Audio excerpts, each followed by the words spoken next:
पुस्तक आज प्रकाशित होत आहे. लाईट्स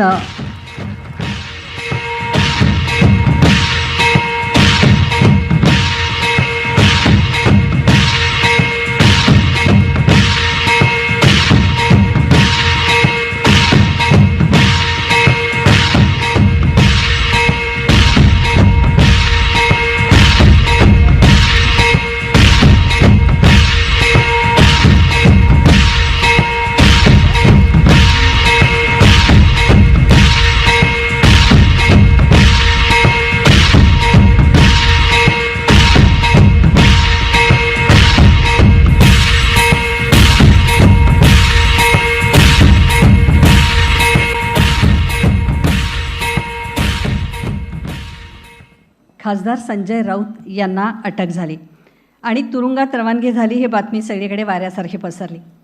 पण माझ्यासकट अनेकांना म्हणजे अधिकाधिक जनतेला असं वाटलं की मोठ्या माणसांच्या किंवा राजकीय नेत्यांना अटक वगैरे झाली तर ते कष्टाचं नसतं. तुरुंगात सगळ्या सोयीसुविधा उपलब्ध असतात. किंबहुना तुरुंगाच्या आत गेल्यानंतर म्हणजे हा चित्रपटांचा प्रभाव मागच्या दाराने बाहेर येऊन उत्तम हॉटेलात त्यांची सोय केली जाते. तुरुंगात उत्तम बडदास्त ठेवलेली असते. बाहेर आराम मिळत नाही.